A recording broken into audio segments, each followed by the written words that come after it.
Hey YouTube, what's up? This is Matt here. I just wanted to show you guys my Panasonic 3DO unit. This is the FZ1 model. Let's see, this is real 3DO interactive multiplayer. The system was made in 1994. The 3DO was invented by a guy named Trip Hawkins. He's also co-founder of EA.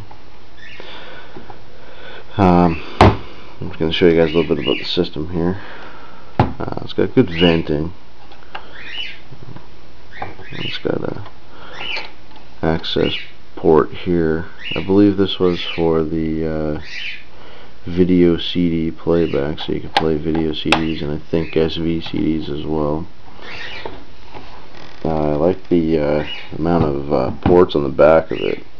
This is kind of cool. And you got an expansion port there, channel selector. You got your RF out. I was actually using the RF adapter from my Sega Genesis there for a while. You got your S-video, your standard RCAs, you got your video, your audio right, audio left. I like the built-in power adapter. I like it much better than the external in most ways, not always, but some models, some of this model had a fan. You see the fan port there. This one doesn't. It's a good thing and a bad thing because it's quiet. I've heard the models with the fan, they can get very loud, but this one does seem to get hot after a while.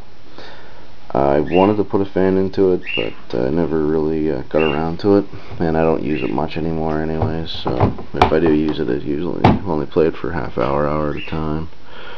It's only got one controller port, but I'll show you the controllers in a moment there. You can daisy chain, I believe, up to 8 in a row, so that's kind of cool. It's got good solid buttons on it. There was 3 North American models that I know of. Gold Star also made a 3DO unit. Gamester81, he'll show you on his review. He has the Panasonic FZ10 model and the Gold Star model as well. The Gold Star model had some incompatibilities with some of the 3DO games, which caused it to crash. So that was never a good thing. But the Gold Star model, my cousin back in the 90s, that was the 3DO unit that we used a lot. We played a lot of games like Space Hulk and After Dark and Need for Speed, Gex, stuff like that. It was a really fun game. I mean, there was a lot of garbage games for it too, but there was some really good games. This thing is really a piece of history. I think it could have done better. I wish it did, but it definitely it had some major downfalls to it. I believe in Japan, Samsung had the Tri 3DO. I think that's what it was called. I know it was made by Samsung anyway. Some of the games, I'll show you some of the covers for the games here.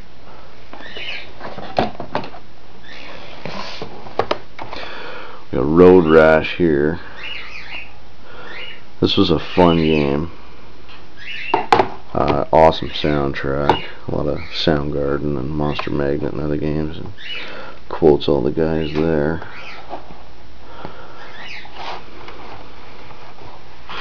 This thing is huge.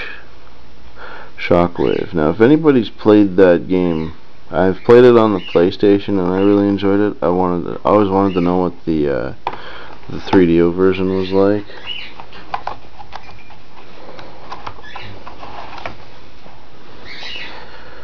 And there's the game disc. Just a regular CD. The specs on this machine had a 2-speed CD-ROM. Had the ability to play music CDs, video CDs, SV CDs. Well, I don't know about SV CDs, but video CDs. A couple other things I'm not really sure, but the specs of the processor of it anyway. It only had a 12.5 megahertz processor, whereas the PlayStation, the PS1, it had a 33 megahertz chip in it. So the console, the PlayStation console, was definitely a lot faster, and it was able to do a lot more.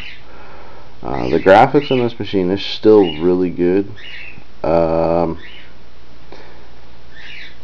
Another cool thing about the 3DO is you can buy a piece for your computer. It was an old ISA card, and it would plug into your old. I think you only needed a 386 with Windows 3.1 or better, and it was called the 3DO Blaster, and it came with the card, and I don't know if it came with the CD-ROM drive or not.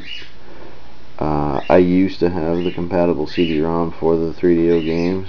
I don't know where that ever went, but if I ever do come across it, I'll throw it up on YouTube there. I'm going to show you another game here. This is the Need for Speed. This is probably my all-time favorite 3DO game. You look at the back of this thing. The thing I like about these big cases is you get good size screenshots. I mean, those are great screenshots. Now, the problem with them is they're so big. You need, like, you know, a full-fledged bookcase to store them. Let's see here. You got FIFA Soccer on this one. And the instruction manual. They're usually in black and white on these systems, or on these cases. And here's the game disc for Need for Speed. And it looks typical on the bottom. Really, really great game. In the future here, I'll throw up some game overviews and show you guys the game in action. If you guys have a 3DO and you don't have this game, that's just a crime.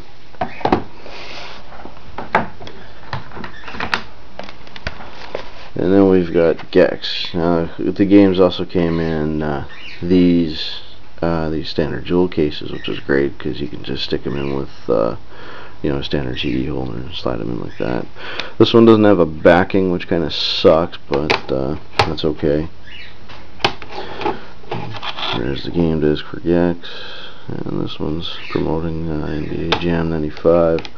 Now this, I believe, is color. I haven't been in this in a long time. Oh no, I think it's black and white.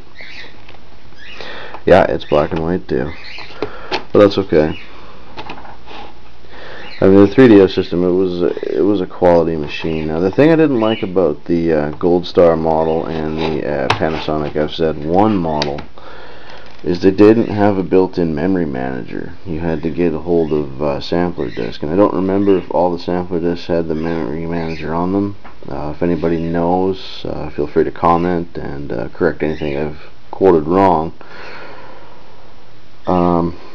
The FZ10, though, it did have a memory manager, which was great, but it didn't have the you know, it just wasn't as well built of a system. I'll show you the controller here quickly. Alright, so this is the controller. It's got your play, pause, stop, ABC. It looks a lot like a Sega Genesis controller. You can plug a second controller in there. That's what I meant by daisy chaining them earlier. So you and your buddy can sit there on the couch and you'd have him plugged into you. Cool thing about this one, but not the FZ10 model, didn't have this. That's a headphone jack with volume control. So you could be up middle of the night or whatever playing games, you wouldn't disturb everybody in the house. It's a really solid feeling controller. Yeah, so this is my Panasonic 3DO review. Hope you enjoyed it, and feel free to comment and let me know what you think. Thanks.